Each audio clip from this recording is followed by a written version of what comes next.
way that we've been designing schools or placing our kids in an environment for the last 100 years, we have completely forgotten about do no harm. We have been placing our children in incredibly rigid furniture, disregard that they come in very different sizes, and we force them to sit in the same size chairs, in straight rows, looking at the front wall, and ask them not to move or talk.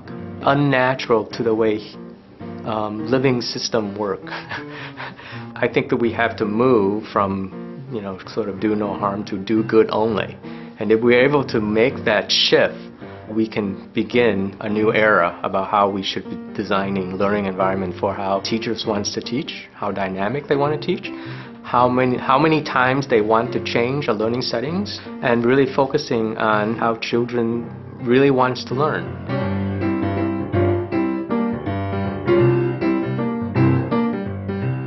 Amazing educators and psychologists like Dewey and Maria Montessori and Laura Malaguzzi, Howard Gardner. There are voices that says that children actually learn very differently, and they have their own pace and their own rhythm in which they want to learn.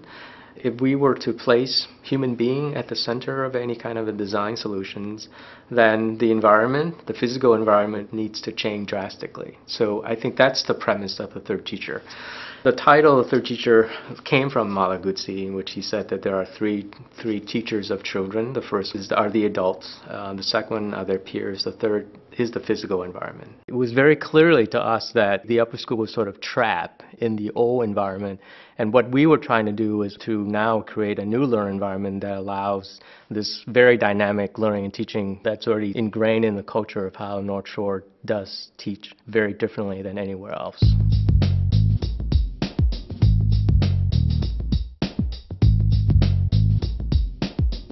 For me as an architect, as the form giver to space, having the ability to see the relationship from one space to the next space is really critical. And how you can have the flexibility and agility to sort of reconfigure your space. One of the big driver coming out of this collaborative process with North Shore Country Day was agility and flexibility. You are never disconnected from your adjacencies. Whether it's through transparency, whether it's through daylight, your ability to move a chair right next to another person. You should have the ability to sort of flow out into what would have been just purely circulation space now becomes a small group gathering place. Those are the kind of things that I think speak toward an ecology to support the idea of change and emergence. The role of the teachers are going to change vastly. They will become more guide and mentor, and the kids are going to have a greater desire to have instant access to expert.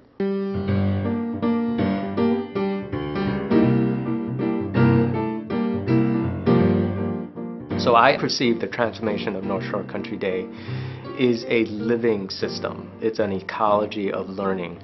In that sense, even a simple chair should be able to do many things as part of that learning ecology. When we observe teaching here at North Shore Country Day, there's 10 minutes of direct instruction, and then they break out into various size groups. I think the first thing about this chair is that you can move it, right? It's on caster, and I think that it's just an awesome, agile piece of furniture that allows the teachers to really set up the learning setting in many different ways during that teaching time.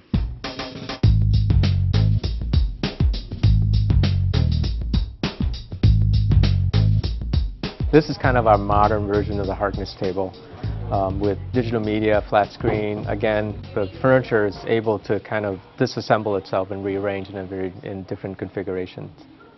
You have 3 traditional learning studios that opens out into kind of like project space. This is kind of like the think tank, right? Research, project space, collaboration.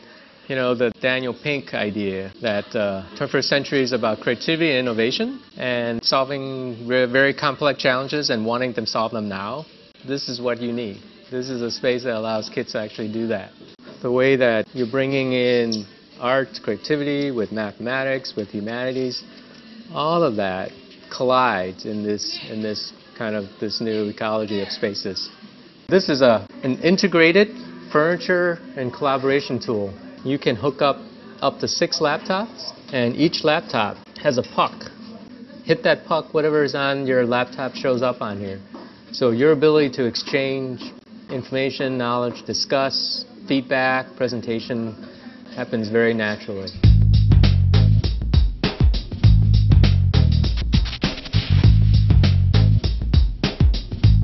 One of the design drivers is this amazing desire for community space. So we just didn't want to design a space that has like a one function, but a space that has many functions. During the day, it's a great place for students to either work by themselves, work together, use their laptop, but transition to easily a performing space. And I always envision them having great speakers coming in for that specific purpose. The old environment is always about visually and physically disconnect us from other human beings. This place, this ecology, it's all about connecting.